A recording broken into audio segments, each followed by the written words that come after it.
Megastar Chiranjeevi తన డాన్సులు, ఫైట్లతో పాటు అద్భుతమైన నటన కనబరిచి టాలీవుడ్ లో శిఖరాగ్రానికి చేరుకున్నారు. కమర్షియల్ సినిమాలతో పాటు చిరంజీవి ఎన్నో వైవిధ్యమైన చిత్రాలు, నటనకు ప్రాధాన్యం ఉన్న సినిమాలు చేశారు. వాటిలో టాప్ 5 బెస్ట్ సినిమాల గురించి ఇప్పుడు తెలుసుకుందాం. చిరంజీవి అభిమానులు తప్పనిసరిగా ఈ 5 సినిమాలు యూట్యూబ్ లో, ఇతర ప్లాట్ఫామ్ లో ఎక్కడ ఉన్నా సరే వెతికి మరీ చూడాల్సిందే. పున్నమి నాగు 1980. చిరంజీవి తన కెరియర్ బిగినింగ్ లో కొన్ని నెగిటివ్ రోల్ చేశారు. అందులో పున్నమి నాగు ఒకటి. ఇందులో చిరంజీవి నెగిటివ్ రోల్ అయినప్పటికీ కథని నడిపించే ప్రధాన పాత్ర.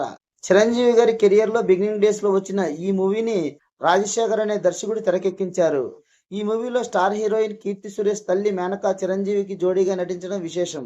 అభిలాష 1983. లాయర్ గా కెరియర్ ప్రారంభించిన కుర్రవాడు అసలు మరణశిక్ష అనేదే ఉండకూడదని భావిస్తుంటాడు. మరణశిక్షను రద్దు చేయడం కోసం అతడు చేసే ప్రయత్నాలు, దానివల్ల అతనికి ఎదురయ్యే సమస్యల నేపథ్యంలో ఈ చిత్రం తెరకెక్కింది. ఈ మూవీలో చిరంజీవి నటన, రాధికతో కెమిస్ట్రీ నెక్స్ట్ లెవెల్లో ఉంటాయి. కోదండరామిరెడ్డి దర్శకత్వంలో తెరకెక్కిన ఈ చిత్రం సంచలన విజయం సాధించింది. ఖైదీ 1983. చిరంజీవి కెరియర్ ని మలుపు తిప్పిన ఈ సినిమా గురించి తప్పనిసరిగా మాట్లాడుకోవాల్సిందే. ఇది కూడా కోదండరామిరెడ్డి దర్శకత్వంలో తెరకెక్కిన చిత్రం. మాధవి హీరోయిన్ గా నటించారు. ఓ కుర్రోడి రివెంజ్ డ్రామాగా ఈ చిత్రకథ ఉంటుంది. తన జీవితం చిన్నాభిన్నం అయ్యాక ఆ యువకుడు ఎలా ప్రతీకారం తీర్చుకున్నాడు అనే కథాంశంతో తెరకెక్కించారు.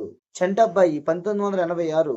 చిరంజీవి గారికి స్టార్ స్టేటస్ వచ్చాక కూడా ప్రయోగాలు చేస్తూనే ఉన్నారు. లెజెండరీ డైరెక్టర్ జంధ్యాల దర్శకత్వంలో చంటబ్బాయి చిత్రం తెరకెక్కింది. ఈ మూవీలో Chiru comedy timing never before అనే చెప్పాలి. ఈ తరం హీరోలకు Chantabbai cinema all time favourites list లో ఉంటుంది. సినిమా మొత్తం కామెడీ చేస్తూ చివర్లో చిరంజీవి కంటతడి పెట్టించేలా నటించారు. స్వయం కృషి 1987. చిరంజీవి తన స్టార్ స్టేటస్ ని పక్కన పెట్టి చేసిన సినిమాల్లో స్వయం కృషి ఒకటి.